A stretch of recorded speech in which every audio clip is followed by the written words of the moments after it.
Year of the Big Thaw by Marion Zimmer Bradley. In this warm and fanciful story of a Connecticut farmer, Marion Zimmer Bradley has caught some of the glory that is in man's love for man, no matter who he is nor whence he's from. By heck, you'll like little Matt. You say that Matthew is your own son, Mr. Emmett. Yes, Reverend Doane, and a better boy never stepped, if I do say it as shouldn't. I've trusted him to drive team for me since he was 11, and you can't say more than that for a farm boy, way back when he was a little shaver so high.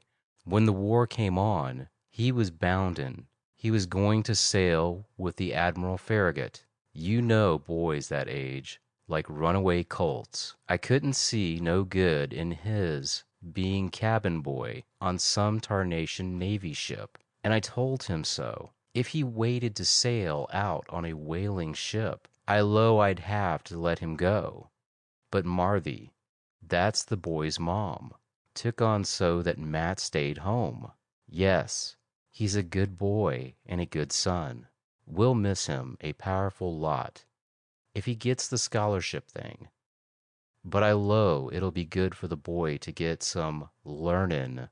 Besides, what he gets in the school here, it's right kind of you, Reverend, to look over this application thing for me.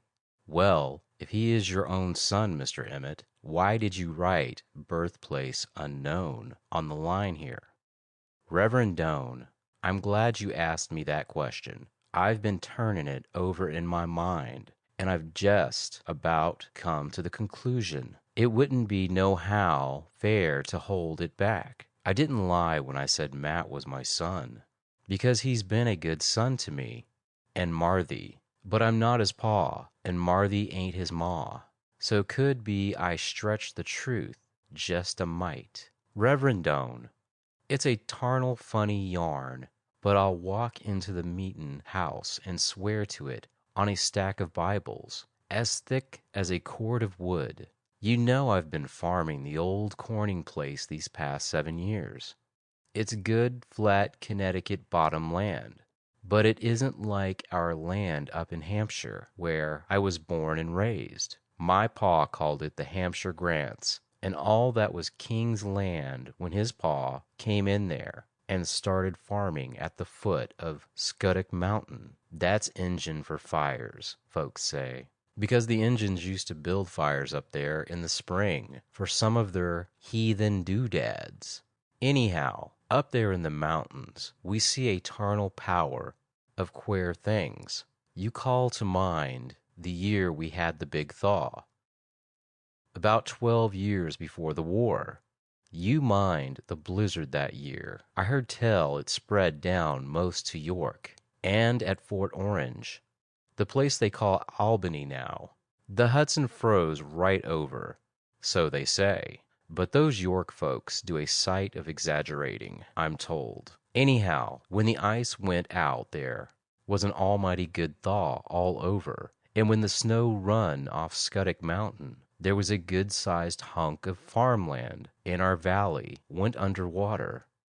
The crick on my farm flowed over the bank, and there was a foot of water in the cowshed, and down in the swimmin' hole in the back pasture wasn't nothin' but a big gully 50 foot and more across, rushing through that pasture, deep as a lake and brown as the old cow. You know, fresh at floods, full up with sticks and stones and old dead trees and somebody's old shed floating down the middle. And I swear to goodness, parson, that stream was running along so fast, I saw 4-inch cobblestones floating and bumping along. I tied the cow and the calf and Kate. She was our white mare. You mind she went lame last year and I had to shoot her. But she was just a young mare then, and skittish as all get out. But she was a good little mare.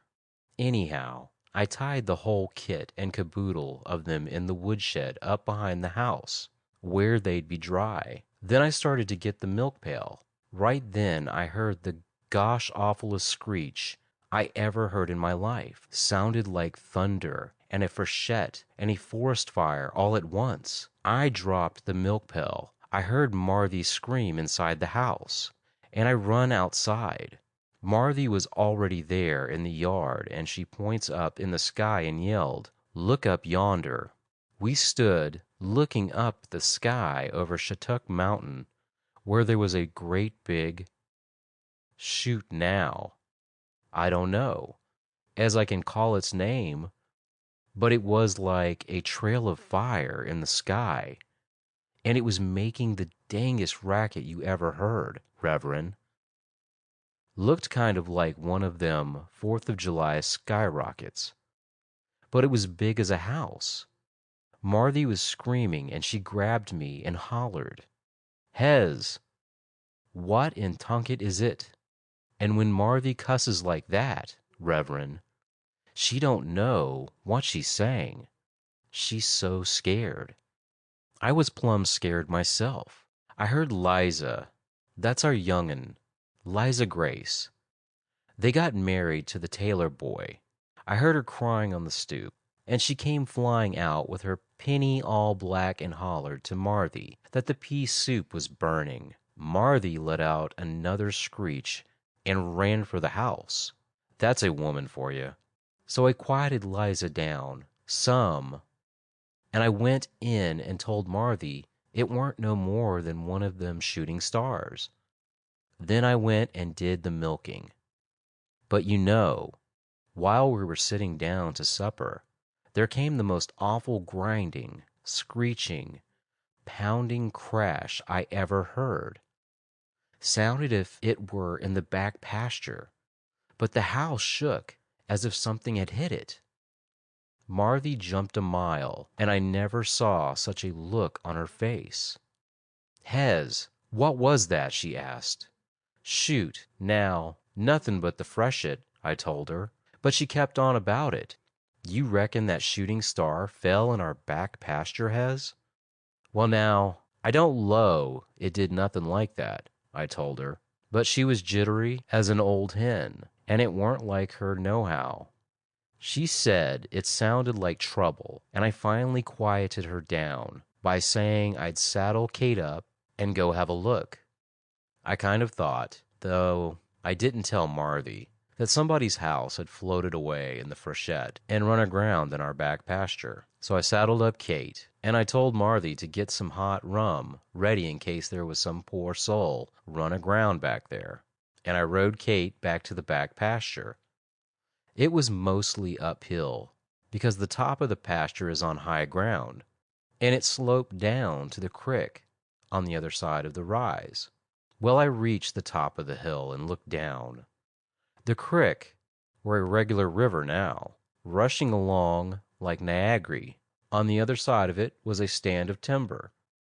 Then the slope of Shattuck Mountain, and I saw right away the long streak where all the timber had been cut out in a big scoop, with roots standing up in the air, and a big side of rocks down the water. It was still raining a mite, and the ground was sloshy and squanchy underfoot.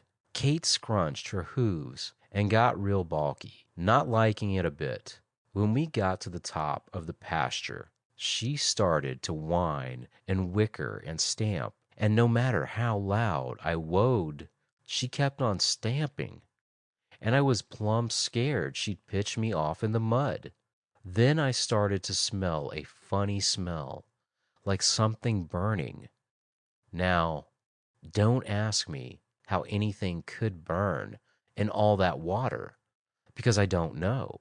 When we came up on the rise, I saw the contraption. Reverend, it was the most tarnal crazy contraption I ever saw in my life. It was bigger nor my cowshed, and it was long and thin and as shiny as Marthy's old pewter pitcher her ma brought from England. It had a pair of red rods sticking out behind and a crazy globe fitted up where the top ought to be. It was stuck in the mud, turned halfway over on the little slide of roots and rocks, and I could see what had happened all right. The thing must have been, now, Reverend, You can say what you like, but that thing must have flew across Shattuck and landed on the slope in the trees, then turned over and slid down the hill.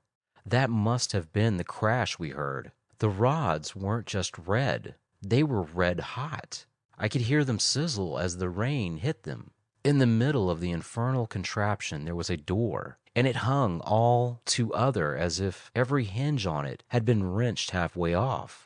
As I pushed old Kate alongside it, I heard somebody hollering alongside the contraption. I didn't know how get the words, but it must have been for help, because I looked down, and there was a man, flopping along in the water. He was a big fellow, and he wasn't swimming, just thrashing and hollering. So I pulled off my coat and boots and hove in after him. The stream was running fast, but he was near the edge, and I managed to catch on to an old tree root and hang on, keeping his head out of the water till I got my feet aground. Then I hauled him onto the bank. Up above me, Kate was still whinnying and raising Ned, and I shouted at her as I bent over the man. "Well, Reverend, he sure did give me a surprise. Weren't no proper man I'd ever seed before. He was wearing some kind of red clothes, real shiny and sort of stretchy, and not wet from the water like you'd expect, but dry, and it felt like the silk and Indian rubber stuffed mixed together.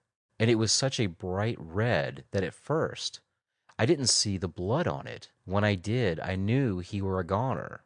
His chest were all stove in, smashed to pieces. One of the old tree roots must have jabbed him as the current flung him down. I thought he were dead already, but then he opened his eyes. A funny color they were, greeny yellow, and I swear, Reverend, when he opened them eyes, I felt he was reading my mind. I thought maybe he might be one of them circus fellers in their flying contraptions that hang at the bottom of a balloon. He spoke to me in English, kind of choky and stiff, not like Joe, the Portuguese sailor, or like those tarnal dumb Frenchies, up Canady way, but, well, funny. He said, "My baby in ship, get baby." He tried to say more, but his eyes were shut, and he moaned hard. I yelped, "God Almighty, 'scuse me, Reverend," but I was so blame upset that just what I did say, "God Almighty, man, you mean there's a baby in there? Ding full contraption?" He just moaned. So after spreading my coat around the man and a little bit, I just plunged in that there river again. Reverend, I heard tell once about some tomfool idiot going over Niagara in a barrel. And I tell you, it was like that when I tried crossing that freshet to reach the contraption. I went under and down, and was whacked by floating sticks and whirled around in the freshet. But somehow, I don't know how, except by the pure grace of God, I got across that raging torrent and clumb up to where that crazy ding-fought machine was sitting. Ship, he called it. But that were no ship, Reverend.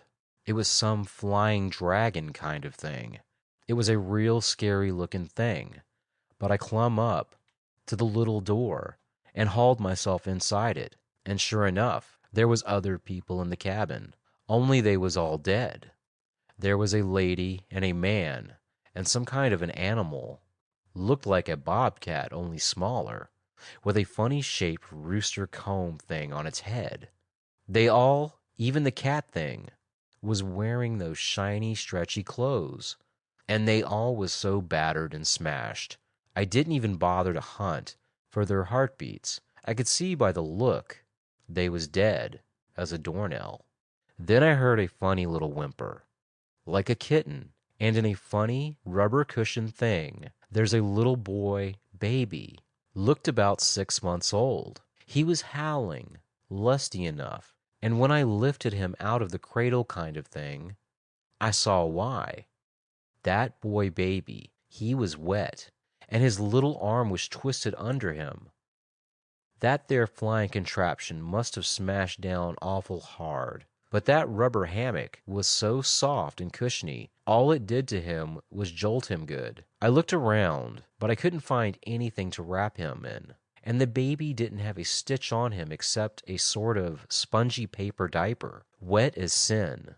So I finally lifted up the lady, who had a long cape thing around her, and I took the cape off her real gentle. I knew she was dead, and she wouldn't be needin' it, and that boy baby would catch his death if I took him out bare naked like that. She was probably the baby's ma. A right pretty woman she was, but smashed up something shameful. So anyhow, to make a long story short, I got that baby back across the Niagara Falls somehow, and laid him down by his paw. The man opened his eyes, kind, and said in a chalky voice, "Take care, baby." I told him I would, and I said I'd try to get him up to the house where Marthy could doctor him. The man told me not to bother. "I dying," he says. "We come from planet star up there. Crash here." His voice trailed off into a language I couldn't understand, and he looked like he was praying. I bent over him and held his head on my knees real easy, and I said, "Don't worry, mister. I'll take care of your little fella until your folks come after him. Before God, I will." So the man closed his eyes, and I said, "Our Father which art in heaven," and when I got through, he was dead. I got him up on Kate, but he was cruel heavy, for all he was such a tall, skinny fellow. Then I wrapped that there baby up in the cape thing, and took him home and give him to Marthy. And the next day I buried the fellow in the South Medder. And next meetin' day we had the baby baptized, Matthew Daniel Emmett, and brung him up just like our own kids. That's all. All, Mr. Emmett? Didn't you ever find out where that ship really came from? "Why, Reverend," he said, "it come from a star. Dying men don't lie. You know that." I asked the teacher about them planets he mentioned, and she says that on one of those planets, can't rightly remember the name, March or Mark or something like that. She says some big scientist feller with a telescope saw canals on that planet. And they'd have to be pretty near as big as this here Erie Canal to see them so far off. And if they could build canals on that planet, I'd know why they couldn't build a flying machine. I went back the next day, when the water was down a little, to see if I couldn't get the rest of them folks and bury them.